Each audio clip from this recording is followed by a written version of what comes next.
Welcome you all friends. So today we are going to discuss about an universal Turing machine. So here we are use the word universal Turing machine by because as in our previous video we already seen that we solve so many problems and for every problem we design specific separate Turing machine. For an example, if you want to add some unary numbers like triple one and double one, then we have to be use a particular Turing machine which has that unary number. Or we are also design a Turing machine for one's complement. We was also design a Turing machine for we can say two's complement, and we also design a Turing machine for we can say copier and so many things we did our in our previous video. But you notice one point is that for every problem we have to be design a separate Turing machine. But there is a statement about the Turing machine that Turing machine I already told in previous video if you listen carefully. So the thing is that the Turing machine is like in a computer, but you are saying that for every problem you have to be design the different Turing machine, but computer can work on several problems, but Turing machine is designed for a particular problem. Then how the Turing machine will become a computer? So, to answer this question, we have the today topic is universal Turing machine. So we can say that the universal Turing machine is a Turing machine which can, we can say, which can simulate any other Turing machine, including itself. Simulate it means it can contains any other Turing machine, and it solve that problem which can solve by that particular Turing machine. Or in other word, we can say like that. Suppose there is a frame which is known as our universal Turing machine. In this frame, there are some parts inside that frame. We can say like that, and in this frame, we are just simply inputting some we can say program, and that according to that program we can say we get a particular output. So the universal Turing machine is a Turing machine which can be able to simulate itself by it can be simulate any other Turing machine including itself. So how it works, what are the thing inside that universal Turing machine? Let me discuss each and everything with detail. So the thing is that in the universal Turing machine, we are going to use, we can say three tapes, or we already discussed in our previous video that the multi-tape Turing machine. So here it is simply a multi-tape Turing machine, in which it is a tape T1, it is a tape T2, and it is a tape T3. So what is the use of this all tapes, and why we use the three tapes, and what are the head can be used, and what are the application of it? Let's see an example. So suppose we want to add a particular two number. So for adding a two numbers, we design a Turing machine to add a particular two number, and that particular Turing machine is put inside this tape T1. So listen carefully. For a particular problem, we design a Turing machine, and that Turing machine can be put inside the tape T1 by encoding. Not just like that. How we can put that is also a challenge we will discuss in this video, but you simply remember that you simply have another Turing machine which perform a specific task, and that Turing machine we put inside this tape T1. Now tape T2 is simply represented the input. It means suppose there is a particular Turing machine in tape T1, we give the input at tape T2, and what is the behavior of this tape T1, or we can say Turing machine T1, Turing machine inside the T1 on the input of T2. So T2 is simply used to take an input which can be applied on this particular Turing machine which is reside inside that tape T1.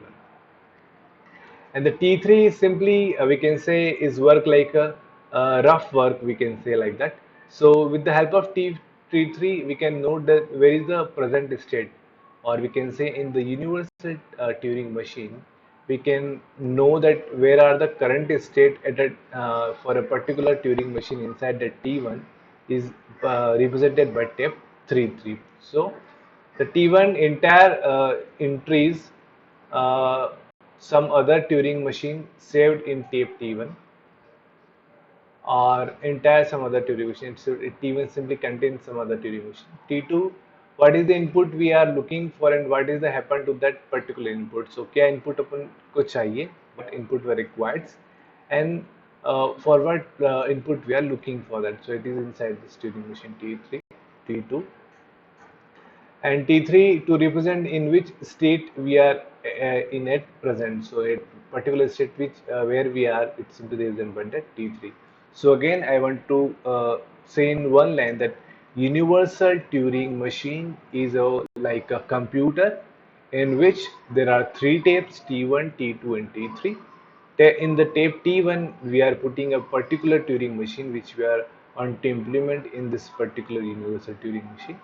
T2 is the input for that particular Turing machine which is inside the T1, and we can say T3 is used to check the present state in this particular Turing machine inside the T1. So suppose I can say like that, suppose we are having any universal Turing machine U, so it is a universal Turing machine U, and we are having a particular Turing machine like T. So a Turing machine we put inside this, suppose a Turing machine is used to adder, it work like a adder. So any adder Turing machine we already did in previous examples. So it is a Turing machine for adding unary of unary symbols. So this whole Turing machine is put inside that T1, or T1 is a part of that universal Turing machine U. So next, now the question is that how to put another Turing machine into the tape T1. So now I tell you how we can put a particular Turing machine inside the tape T1. That is another question. So, putting, let we have the original Turing machine have some of the input state. We know that the original Turing machine have some transaction function, and this transaction function contains some set of input, we can say a set of states, and some input symbols. The input symbol reside inside the toy. So toy is simply a tape which contains the input symbol. So we can encode every state and input symbol. So for this we have to be encode every state, uh, every state and every input symbol, so that we can put inside the particular tape. So how we can encode? For encoding every step and every input symbol, we use a 0 and 1. So here we use only 1. So 1 can be used to represent, we can say, uh, every state or every input symbol in this particular, uh, we can say, Turing machine inside the tape T1.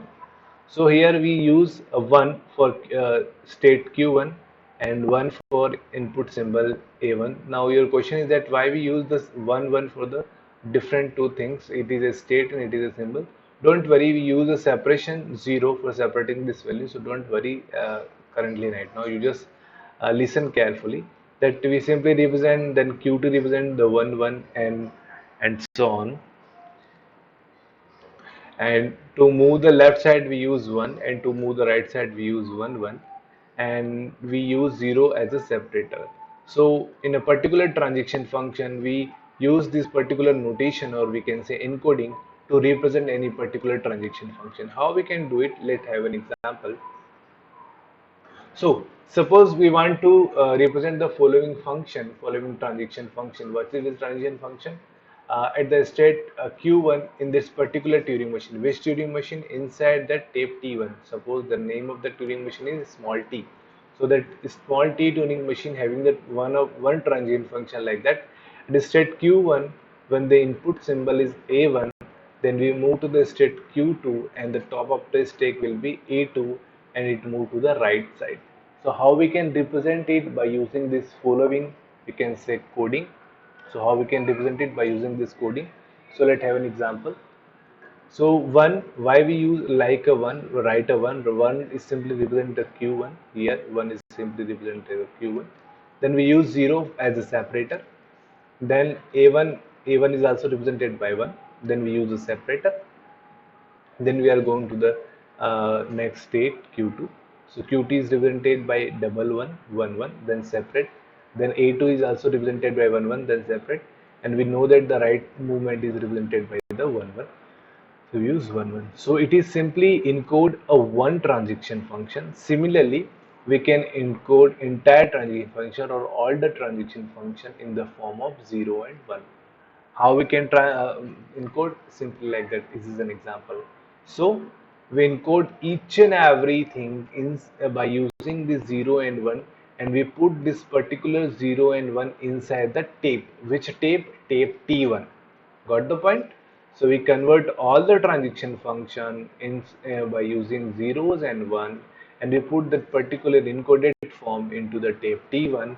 So tape T1 currently contains the Turing machine in the encoded form. Got the point? I think so. Now, so this representation put on the tape T1 and check it on the input on the tape T2 and simulate it using the tape T3. So what I told in over here. So when we put all the encoding of that particular transaction function of Turing machine T into the tape T1, then we apply the input which is in onside the tape T2, and we use the tape T3 for simulating it. And we check the where the present state and all that things. So we use a particular this process. So it is simply a concept of Turing machine. I'll summarize you each and everything. So universal Turing machine is a computer which can solve any problem. Which problem? Which is implemented by the particular Turing machine. All with the problems which are implemented by any Turing machine are solved by the universal Turing machine. How? It's simply universal Turing machine that contains the three tape. The tape 1 contains another Turing machine in the encoded form. Tape 2 contains the input for that particular another Turing machine. And tape 3 is used to evaluate or simulate a present state for a particular input on that another Turing machine. So it is simply a concept of Turing machine. So, but the Turing machine, universal Turing machine, is work like a computer because for a particular input, it work for all types of Turing machines. So we have to be perform all types of operation. Then we are need to design a universal Turing machine because on a simple Turing machine can solve only one particular problem, but universal Turing machine can solve any problem, any given problem. So that's why it is known as a universal Turing machine. So I hope you understand this concept. The universal Turing machine works as a computer for this encoded Turing machine. Yes, we got it. And we have some two main points on that. We can note it down that every Turing machine can be represented as a sequence of 0 and 1. So we can say that every particular specific problem Turing machine can be represented by 0 and 1. But we cannot say that not every sequence of 0 and 1 represent a particular Turing machine. It means we can convert any Turing machine into the form of 0 and 1, but every sequence of 0 and 1 is not representing a particular Turing machine. So it is a point to be noted down. So it was an universal Turing machine. I hope you understand all the concept. So if you are having any problem or any question or any doubts regarding to the same explanation or same concept, then you can please ask me your question in the comment section. I feel very happy to answer your question. I try my best to satisfy your questions. So thank you very much.